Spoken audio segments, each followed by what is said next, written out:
Hi, it's me again. Alors pour vous exprimer, il vous faut des thématiques, du vocabulaire et aussi surtout des mots de liaison.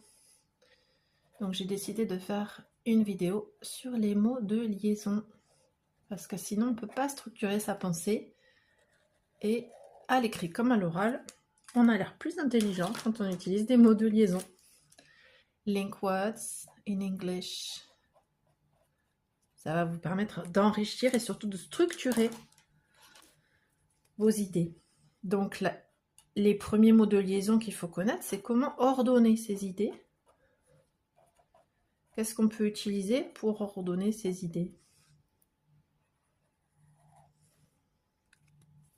Dans un premier temps, premièrement. Donc attention, l'erreur fréquente que font les francophones, ça va être d'écrire des choses comme in the first ou in a first time, second time, etc. Donc ça, il ne faut plus l'utiliser parce que c'est du bricolage. Ça n'existe pas. C'est français. Vous allez utiliser plutôt first, tout simplement. Premièrement. Ou first of all.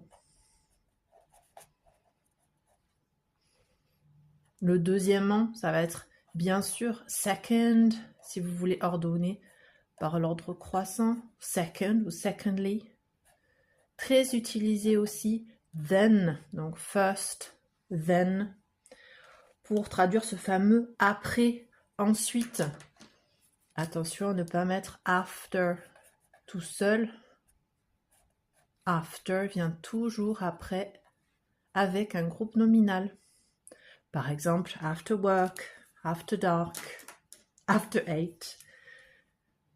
Donc, logiquement, on a third, troisièmement. En général, on met 3 arguments. C'est pas mal pour 3 idées, pour argumenter.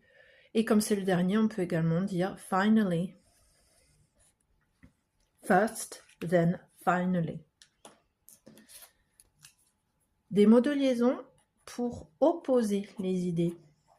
Parce que c'est intéressant de nuancer un petit peu votre propos et savoir opposer les idées. Donc vous avez des mots comme yet, however, qui vont s'utiliser surtout en début de phrase pour traduire cependant, pourtant.